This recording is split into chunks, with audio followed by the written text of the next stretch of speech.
bienvenidas y bienvenidos. Desde Viña del Mar estamos emitiendo un nuevo capítulo de Edu Podcast, la serie de podcast sobre temas de educación producida por el Centro de Investigación para la Educación Inclusiva. Hoy vamos a abordar un tema en profundidad, ¿no es cierto?, que es un fenómeno complejo y bastante diverso, ¿no?, que requiere una atención específica desde el punto de vista de la diversidad. Es las altas capacidades en la población escolar. Y para eso hoy nos acompañan dos especialistas en este tema, ¿no es cierto? Luciana Zatowski, directora y fundadora de la Fundación Altas Capacidades Chile Abraza el Talento, ¿sí? Y Leonor Conejeros, investigadora principal del Centro de Investigación para la Educación Inclusiva, profesora titular y también directora del programa de doctorado en Educación de la Pontificia Universidad Católica de Valparaíso. En torno a este tema hay mitos, hay estereotipos que se convierten en barreras, ¿no?, a la hora de identificar adecuadamente y también de implementar políticas efectivas. ¿Qué es lo que es? Ustedes que han trabajado tanto en este tema y también vivido este tema, ¿qué es lo que es? ¿Qué significa altas capacidades? Bueno, altas capacidades es un concepto que usamos acá en Chile, hemos abrazado como esa denominación, pero la verdad es que podemos encontrar distintas conceptualizaciones. Estamos hablando de un campo complejo de desarrollo y que en el fondo refiere a personas que están por sobre el promedio de los pares en edad en algún ámbito de habilidades humanas, ya sean cognitivas, emocionales, sociales, artísticas, por ejemplo. Entonces estamos hablando de un campo amplio de despliegue de habilidades que podemos observar tanto de manera potencial como manifiesta. Y por eso es que requerimos apoyo y acompañamiento. Pero también siempre hay que mirarla en contexto, ¿no? No podemos, cuando hablamos de los pares, no podemos comparar una persona de un contexto que tiene mayores oportunidades con otra que ha tenido menores oportunidades, porque evidentemente el contexto va a moldear el despliegue de esas potencialidades. Y eso es sumamente importante considerarlo. Entonces siempre tenemos que mirarlo en relación a esta idea, ¿no es cierto?, social, cultural, y no de manera aislada. Ahora existe, ¿no es cierto?, hay toda una perspectiva histórica con respecto a este tema, ha habido distintas definiciones, pero como tú bien dices, Leo, no solamente involucra una alta capacidad intelectual, sino que también en diversos ámbitos. Y en ese sentido te quería preguntar, Luciana, ¿cómo tú has vivido el tema de las altas capacidades? De manera intensa y desafiante, te diría. Una de las cosas que más se repite cuando tú hablas con papás de niños con altas capacidades es la palabra intensidad. Intensidad tanto en el aspecto emocional como en ese deseo constante de saber, de aprender, y que es casi que irrefrenable, ¿sí? Y esa velocidad, que no es la velocidad ni la intensidad de la mayor parte de las personas, como dice Leonor, que hay que siempre ponerlo en contexto, hace que muchas veces, en lugar de incluirse o integrarse en el ritmo de los demás, se generen algunos choques. Y la gran dificultad, yo te diría, que hemos tenido generalmente es que la mirada lo atribuye como a una dificultad intrínseca de la persona, que es así, y no a un medio que no está preparado o dispuesto para acoger estas diferencias que son propias de todas las personas. Y que en el caso de las altas capacidades están rodeadas de muchos mitos, como tú también mencionaste, y que provienen un poco de una mirada que es como distinta o anterior a la que propone Leonor, que es con la que nosotros adherimos, que es una mirada amplia, ¿no? Y que veía a esta persona como este superdotado, genio, ¿no? Una cosa muy fuera de lo común y que tenía unas características muy, muy extrañas, y no como un conjunto de características, no solo que más amplias, sino que también tienen que ver con un contexto, con oportunidades de desarrollo, de acompañamiento, ¿cierto? Es decir, que nos involucran a todos como sociedad. Entonces, ese es el gran desafío que tenemos la familia. Por un lado, acompañar a nuestros hijos, conocerlos, saber cómo tenemos que darles herramientas para ellos moverse en este mundo, pero también abrir la mirada del mundo para que puedan acompañarnos y recogernos como realmente lo necesitamos. Por eso está la parte del desafío. Claro, porque a veces no es fácil esta tarea de recibir, ¿no es cierto? A veces algo que no es comprendido, a veces se piensa, por ejemplo, en altas capacidades como, sí, van a destacar a nivel académico, van a estar mejor que otros, pero a veces hay como también, hay un plus, pero también una desventaja. Cuéntanos un poquito, porque también se habla de doble excepcionalidad, sí, ¿no? Sí. Pero quería un poquito retroceder porque siempre comprender el concepto de alta capacidad es complejo. O sea, yo señalaba que en Chile hemos adoptado esta denominación, pero también se ocupa acá el concepto de talento académico, porque tenemos algunos programas que trabajan con ese concepto, digamos, y está muy asociado a que tengas habilidades destacadas en las áreas académicas, ¿no? Sociales, matemáticas, lenguaje, etcétera. Pero alta capacidad refiere en el fondo a todos los distintos tipos de manifestaciones que se pueden dar dentro de este amplio campo, y ahí aparecen estos conceptos que mencionaba Luciana como superdotado, como que ha ido un poco, nos hemos ido alejando de esa denominación porque tiene algunos como estereotipos un poco negativos y está muy asociado a un puntaje también dentro de las evaluaciones del potencial cognitivo. También está el concepto de genio, sobresaliente, excepcional, de precoz, hay como muchos, ¿no? Entonces alta capacidad trata de abordar todo eso, y dentro de las altas capacidades un subtipo vendría siendo la doble excepcionalidad por la que tú consultas, ¿no? Que es cuando tienes, además de estas habilidades superiores en algún área del desarrollo humano, tienes también otra necesidad de apoyo asociado más al déficit. Desde la mirada del déficit, digamos, de los que están los diagnósticos, los manuales diagnósticos de las dificultades. Entonces ahí puedes encontrar alguna persona que esté en la condición de autismo con alta capacidad, o que tenga dificultades de aprendizaje con alta capacidad, o dificultades de lenguaje y alta capacidad, déficit de atención y alta capacidad. Entonces se pueden dar múltiples combinaciones, ¿no? Entonces, cuando hablamos de alta capacidad nos estamos refiriendo a una población muy heterogénea, nada de homogénea, muy compleja, y también distintos niveles de potencial. Entonces, claro, algunas personas con alta capacidad van a fluir bien en el sistema educativo, no van a necesitar muchos apoyos, pero hay otras que van a requerir muchos apoyos, ¿no? Va a depender del nivel en el cual se expresa tu potencial. ¿Sí?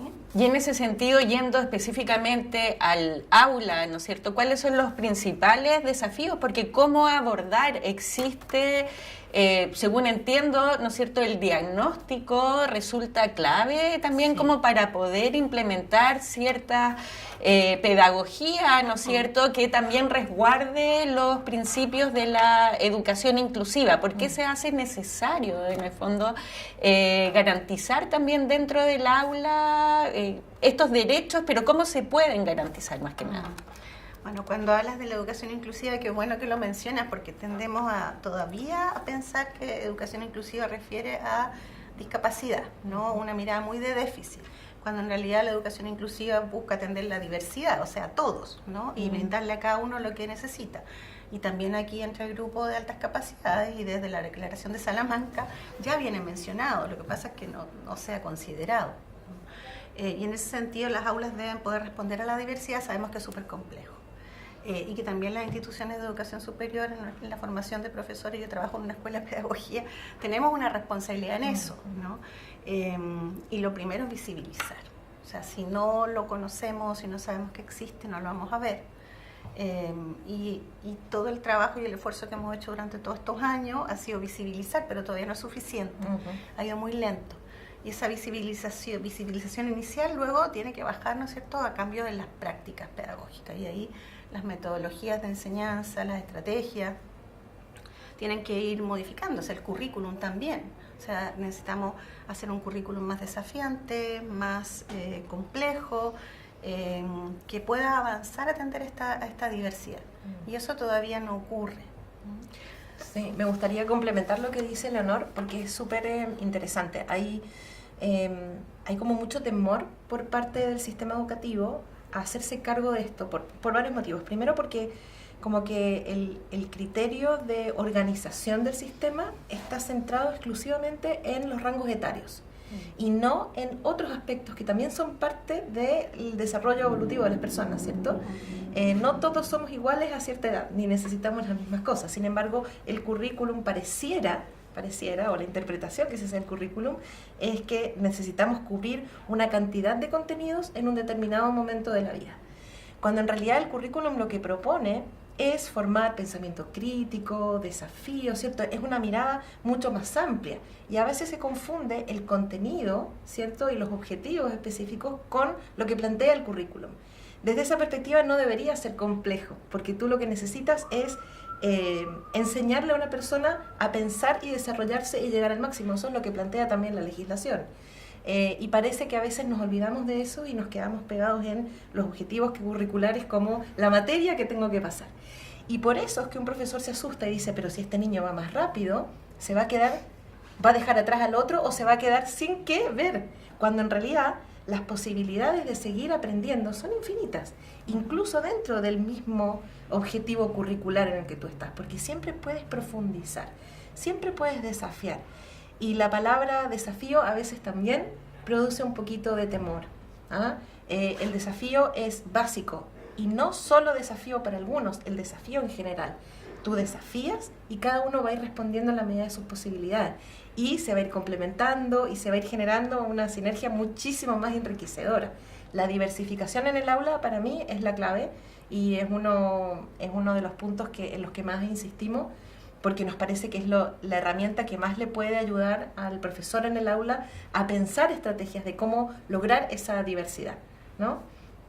Ahora, hay, por ejemplo, porque a veces eso es como un aspecto, ¿no es cierto?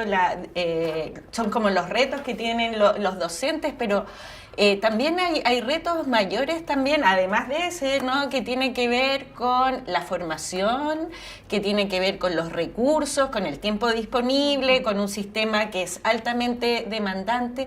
¿Cómo se enfrenta a eso, Leo? Y también quería que hicieras mención, porque acá existe un programa también de formación en altas capacidades. Cuéntanos un poquito más cómo abordar el tema de la formación docente para que también se pueda avanzar dentro del aula en estos aspectos. Bueno, y desde esta lógica de la inclusión, o sea, ya hace algunos años, ¿cierto?, en la formación de profesores se han ido incorporando asignaturas que es atención a la diversidad. Y dentro de eso se aborda también el tema de las altas capacidades, pero como una necesidad de apoyo más entre una gama de otras necesidades, por lo tanto no logra profundizarse mucho. Y debiéramos tener más asignaturas de ese tipo, ¿no?, dentro de la formación y no solo una para todas las necesidades. Eso por un lado. Nosotros tenemos como Escuela de Pedagogía un diplomado en educación de altas capacidades en el cual estamos desde hace algunos años formando profesionales tanto de la educación como del área de la salud, la psicología, para poder atender esta población en distintos espacios, ya sea educativos o en otros contextos, ¿no es cierto?, fuera del ámbito educativo. Y ahí se abordan temáticas como la identificación, que es muy importante, hablaba un poco antes del diagnóstico, pero en realidad acá nosotros no hablamos de diagnóstico, ya porque la alta capacidad no está considerada como un diagnóstico clínico dentro de los manuales estadísticos, ya entonces la mencionamos más como una condición y hablamos de una identificación o un reconocimiento, no de diagnóstico, ya para alejarnos de esta lógica clínica, que eso es importante. Bueno, eso se aborda en esta formación, también se aborda todo el tema de la conceptualización, poder profundizar, comprender, ver esta diversidad de expresiones, de manifestaciones que tiene, y luego también el trabajo evidentemente educativo, cómo poder, ¿no es cierto?, abordarlo desde distintas perspectivas. En el ámbito de la alta capacidad, dentro de los modelos pedagógicos que más se utilizan, se encuentra el enriquecimiento, se encuentra la aceleración, que genera mucho ruido, se encuentra también, por ejemplo, las mentorías, el agrupamiento, hay como distintas formas de trabajo, ya claramente vienen desde otros contextos, nosotros hemos ido tomando algunas, los programas que existen en Chile, en las universidades son programas de enriquecimiento que en el fondo entregan contenidos distintos a los que ve el currículum escolar, profundizan en las áreas académicas, pero otros contenidos. Hay colegios que han ido avanzando en generar programas de enriquecimiento para poder abordar esta población. pero bueno, la diversificación de la enseñanza evidentemente es algo súper importante en términos de modificar el currículum o de profundizar más en el currículum. Y las mentorías también son espacios interesantes, hay harta investigación en eso, de mentores que acompañan, mentores específicos en áreas, por ejemplo en ciencias, y acompañan jóvenes que tienen interés en eso y los van guiando, los van comprometiendo en sus propias áreas de investigación, por ejemplo. Entonces hay diversidad de modalidades que se pueden utilizar.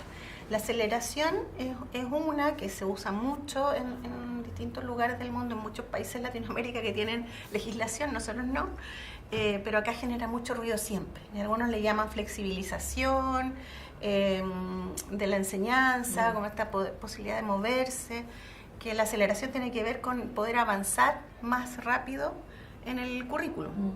Y hay distintas formas. Puede ser ingreso temprano, pueden ser adelantar un curso, una asignatura en algún momento, alguna temática dentro de una asignatura, entrar antes de educación superior. O sea, muchas modalidades que hoy día nuestro sistema es súper rígido y no nos permite ninguna de estas cosas. Entonces, también los profesores están amarrados en términos de las cosas que pueden hacer, porque pueden tener mucha disposición, pero si no hay una legislación que acompañe, que te permita, a veces sienten que, bueno, ¿cómo lo hago? ¿Cómo le pongo las notas si estaba en cuarto y lo pasé a quinto? ¿Cómo le pongo la nota? ¿Se la pongo en cuarto? ¿Se la pongo en quinto? O sea, tienen que empezar a jugar, ¿no es cierto?, con una flexibilidad que tiene que estar también en concordancia con lo que decide el director, los profesores. O sea, se puede, se hace, pero finalmente se hace un poco saliéndose de la normativa que está establecida. Y eso también es complejo, ¿no? Y ahí, porque claro, tú nos estás dando la parte, ¿no es cierto?, de los profes, pero las familias, ¿no es cierto?, la fundación agrupa, es una organización que agrupa a padres, apoderados, ¿no es cierto?, de niños y niñas con altas capacidades. Cuéntanos un poquito cómo viven las familias el día a día, así como, porque a veces es difícil aterrizar un poquito con la realidad del otro. ¿Cómo lo ven ustedes? ¿Y hacia dónde han ido avanzando con el trabajo que han ido realizando y también en conjunto con la academia? Cuéntanos un poquito. Bueno, no quiero generalizar porque, como decía Leonor, las experiencias son muy diversas, es muy heterogéneo todo, y hay un perfil que además es conocido como el perfil exitoso, ¿no? Que son estos niños que se adaptan bien al sistema y entonces no presentan mayores dificultades. En general, el tipo de familia que nosotros congregamos es más bien el tipo de familia que se encuentra con un desafío en el sistema escolar, y eso les llama la atención, y por eso es que hacen el peregrinaje. Y digo peregrinaje porque como hay pocos profesionales que hacen esta identificación, las familias pasamos por muchos especialistas, con muchos diagnósticos a veces errados, con medicaciones que no corresponden, ¿cierto? Y una vez que empiezan a identificar las características de los comportamientos de sus hijos con las de las altas capacidades, se acercan a nosotros, o a veces al revés, pueden llegar a un profesional que los deriva con la fundación. Y como te decía, la mayor parte de nuestras familias presentan grandes dificultades en el acompañamiento de sus hijos en cuanto a la relación con el sistema escolar.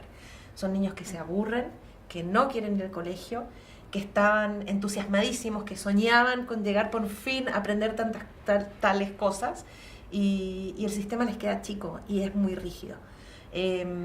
Porque tienen estilos además de aprendizaje que requieren menos repetición, que requieren interrelacionar saberes de distintos ámbitos, y en el colegio está como compartimentado: esto corresponde a lenguaje, esto corresponde a matemática, y nuestros niños piensan mezclándolo todo, siempre, muchas veces nutriéndose con este pensamiento divergente que tanto se habla, ¿no? Entonces son niños que la pasan muy mal, niños que después o empiezan a somatizar o empiezan a enfermarse y de verdad a desarrollar trastornos de ansiedad, o algunos llegan incluso hasta la depresión. Niños que toman como la actitud de retraerse, callarse, ¿cierto?, para no distinguirse, porque también son víctimas de bullying o de marginación, no los invitan, son los sabelotodos, son los que no quieren, los demás no quieren trabajar con ellos en grupo, porque claro, los niños son perfeccionistas habitualmente, saben un poco más, quieren más, están súper, no sé si obsesionados, pero tienen intereses como a veces muy profundos en algunas áreas, y les es complejo entonces adaptarse a un grupo de trabajo que va como a otro ritmo, con otros intereses. Entonces no es una experiencia placentera, no es una experiencia nutritiva la del colegio. Por el contrario, muchas veces es una experiencia que llega incluso a ser traumática, de niños que lloran y te piden, mamá, no quiero ir más al colegio. Y las familias, ahí nos debatimos entre qué hacer, sacarlos del sistema, los cambiamos infinitamente de colegio, hablamos con los profesores, con los directivos, llevamos material, los llevamos a miles de actividades extraprogramáticas, por ejemplo, para hacer este enriquecimiento, que es una medida muy buena y que es muy recomendable, pero no es buena cuando tú la haces solo porque el sistema educativo no les da lo que ellos necesitan. Siempre es bueno poder nutrirlos en todas las áreas que ellos necesiten, pero no porque no tienen ni siquiera lo básico que tienen todos los demás niños, que es ir a aprender al colegio, ¿cierto?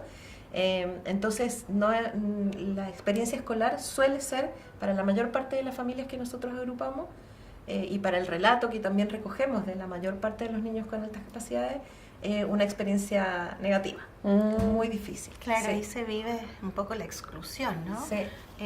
Y también se da que muchos de estos niños a veces prefieren, como decías tú, estar solos, o se sienten inseguros en los espacios escolares. Por ejemplo, el recreo, un espacio de poca seguridad, y a algunos les gusta ir a la biblioteca porque ahí pueden leer tranquilos, porque ahí se sienten también acompañados de un adulto que puede estar, ¿no es cierto?, mediando cualquier situación que pudiese ocurrir. Y son esos espacios donde no encuentras a veces pares también. A veces también ocurre porque esta heterogeneidad que hemos mencionado, hay niños que tienen, claro, por ejemplo, a nivel cognitivo, están 2 años sobre el promedio de los pares en edad, entonces piensan muy distinto, sus pares de curso no son sus pares realmente a nivel cognitivo, entonces prefieren juntarse con niños mayores o con niñas mayores. Los juegos no les hacen sentido, los temas de conversación no les hacen sentido, entonces además se sienten muy diferentes de sus compañeros y compañeras, se sienten raros ellos, como que algo estuviera mal con ellos, y si nadie les muestra que en realidad es que ellos son diferentes, como somos todos diferentes, pero su diferencia está en que tienen una forma de pensar distinta, más compleja, más rápida, ¿no es cierto?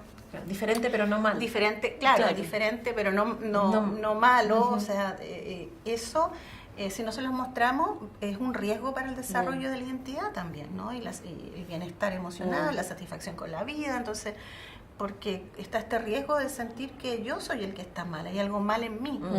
Sí, eso es casi que una constante en los relatos que nosotros recibimos de las familias. Mi hijo se siente raro, se siente solo, y eso es muy peligroso, porque además pareciera que como se ha instalado un discurso sobre la inclusión, a veces eso pareciera ser tranquilizador y no vamos a fondo y realmente observamos lo que estamos transmitiendo como mensaje real en nuestras actitudes, en cómo damos espacio para la manifestación de las individualidades.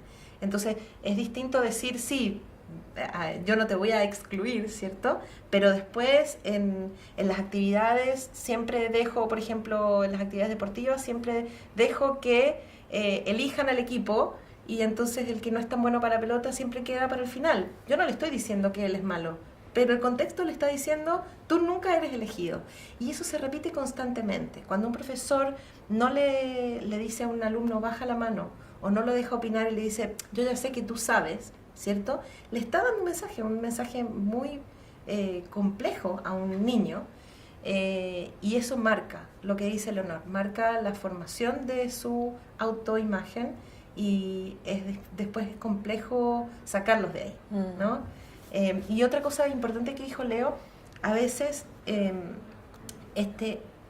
ámbito, por ejemplo, de la emocionalidad y de la sensorialidad que tienen nuestros niños, que también está mucho más exacerbado, también hace que algunos espacios que para otros niños son de entretención o de placer, para los nuestros no lo sean. Entonces, el espacio del recreo, como decía Leo, donde hay mucho ruido, donde puede haber niños que pasan por aquí y te golpean, donde hay códigos o reglas en los juegos que ellos no comparten, también son espacios de riesgo. Y si no hay adultos que estén atentos a que ese no es simplemente un espacio de descanso o de ocio, como es para los demás, o de enriquecimiento, también ahí ellos corren un peligro. Entonces es importante también reconocer que no es solamente porque les gusta más leer que se van a la biblioteca, sino porque ese espacio es muy agresivo, es difícil de estar ahí. Entonces hay que darles otros ámbitos donde también puedan tener ocio, donde puedan divertirse y donde puedan compartir. Leo dijo algo muy clave: las oportunidades que uno les presenta a los niños, y esas oportunidades tienen que estar en todo ámbito, ya reconociendo no solo sus características cognitivas o en el ámbito académico, sino también en todas las otras que tienen que ver con su desarrollo íntegro como persona. Claro, y ahí quisiera agregar que igual hay que tener en consideración que en la medida que vas avanzando en el desarrollo y en la etapa de la adolescencia, para todos, los pares son súper relevantes, ¿no? Establecer espacio o comunidad donde sientas que perteneces. Entonces, para muchos de estos niños, en especial las niñas,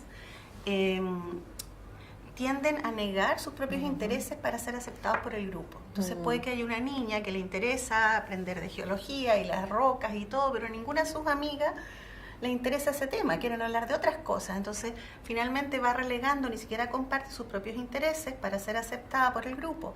Llega a veces a extremos de tener malos resultados académicos, pudiendo tener buenos resultados solo para no ser rechazado por otros. Entonces también acá hay un tema de esconder quién soy, ¿no?, que es súper riesgoso. Entonces me acostumbro a que no muestro quién soy completamente, solo una parte de mí, para que el mundo no me rechace. Y eso se da mucho en las mujeres, mencionaba, porque las niñas tienen un perfil un poco distinto, tienen un riesgo, son mucho menos reconocidas, mucho menos visibilizadas, los profesores las nominan menos, las ven menos también que a los hombres, y es entonces un riesgo para el desarrollo de su potencial posterior. Entonces también es un grupo que hay que considerar acá la variable género también, ¿no? Claro. En todos los mitos, porque cuando uno piensa en alguien muy capaz, si lo pensamos solo en la dimensión cognitiva, tendemos a pensar la mayoría de las veces en hombres, ¿no? Entonces tenemos que abrir también que acá está presente en todas las clases sociales, la alta capacidad, en todos los géneros, en todas las etnias, no hay diferencia en eso. Toda la cultura. Claro, y leer los contextos locales también, pero dar una mirada integral. Y bueno, sin duda como sociedad, ¿no es cierto?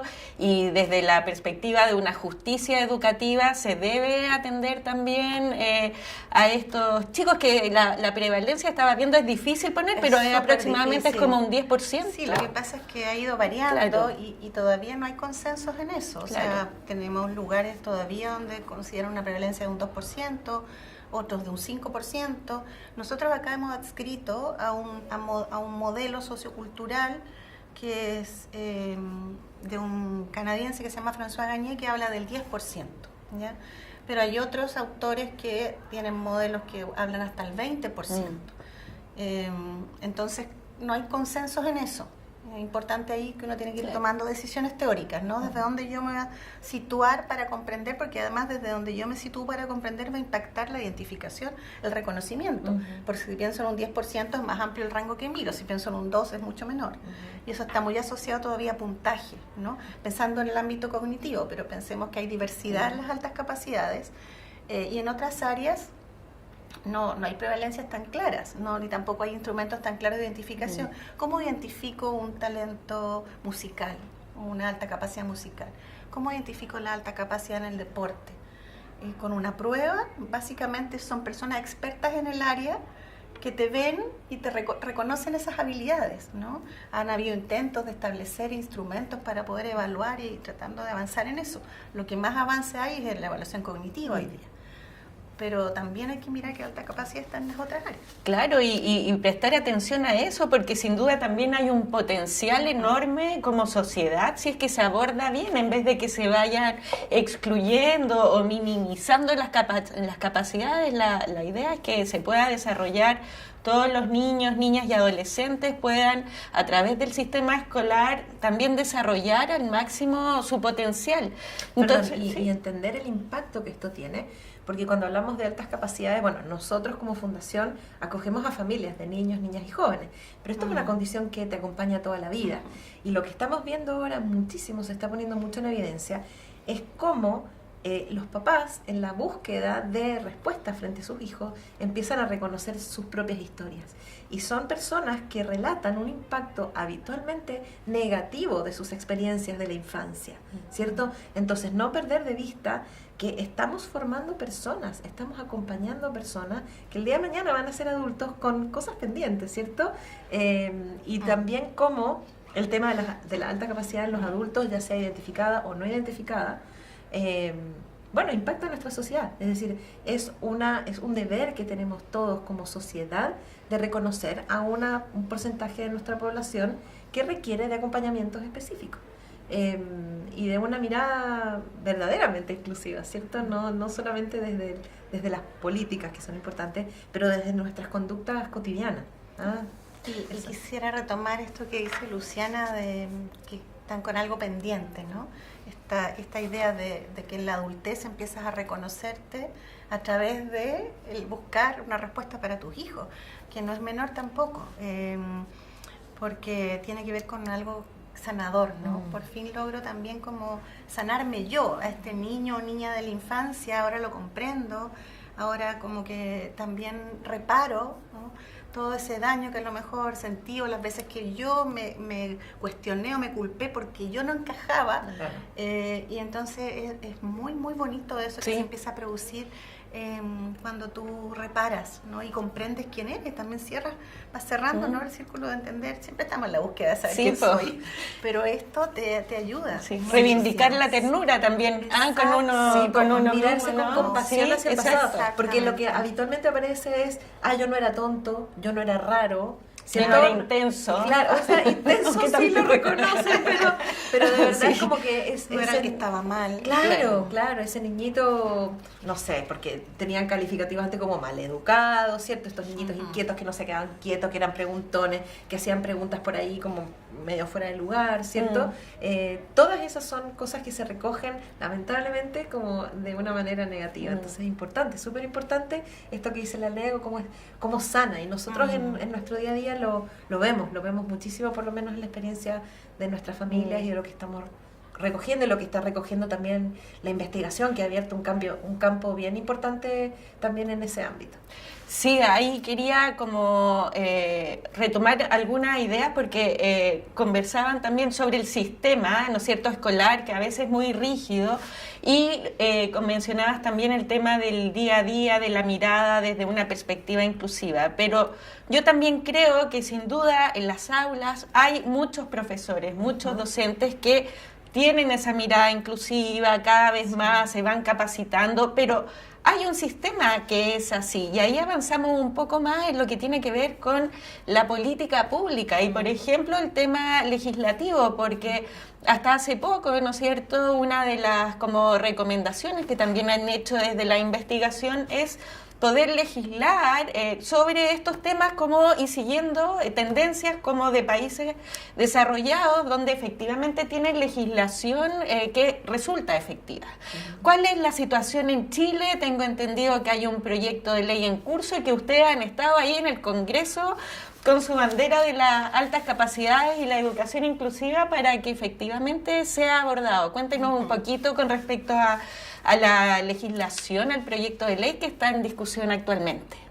Bueno, efectivamente hoy día hay un proyecto de ley que está avanzando, ¿no? Por lo menos se votó la moción de legislar, que eso ya es un gran paso porque antes hubo un intento previo de algo que no prosperó, pero hoy día estamos avanzando en ese sentido. También mirando que esto no es solo de países desarrollados, ¿no? Hay que mirar que aquí en países no desarrollados, muchos de Latinoamérica, como nosotros, digamos, ya tienen legislación, ¿no? Y tienen un sistema mucho más flexible en ese sentido. Entonces, nosotros estamos bastante atrasados y la idea también es poder avanzar en dar respuesta, porque esto es un derecho a la educación, a este grupo. Y la legislación avanza en eso, en poder dar reconocimiento. Se está trabajando hoy día y ahí hemos estado colaborando. Bueno, acá la Fundación ha sido central en el tema de empujar este tema, pero estamos colaborando también en modificar un poco esta propuesta inicial de ley, de proyecto, para poder ampliarlo un poco más y nutrirlo también teóricamente un poco más, para que pueda pasar a votación. Y ahí Luciana y la Fundación han sido como muy centrales, digamos, en este tema. Y este proyecto de ley, ¿cuáles son las fortalezas, dirían ustedes, y todavía dónde es necesario quizás discutir un poco más? Las fortalezas es que va a dejar establecido ya en un cuerpo legal el derecho a recibir una atención especializada por tener altas capacidades. Se va a mencionar explícitamente en nuestra legislación. Existen en el concepto de legislación, tanto desde la Constitución hasta decretos que existen, criterios que deberían atender esta diversidad. Pero como no se menciona explícitamente, la interpretación que se hace, como dice Leonor, es siempre desde la mirada del déficit, ya desde la discapacidad o desde el no poder llegar al ritmo esperable establecido por este criterio normativo de los grupos etarios, ¿cierto? Entonces, con esta ley nosotros vamos a dejar explícitamente establecido que hay que tener las altas capacidades también como necesidad educativa especial, en cuáles son sus características, cuáles son los tipos de atención. Eso está, bueno, eso lo hemos propuesto ya de una manera bien específica. Esperemos que ahora cuando se voten las indicaciones los aprueben.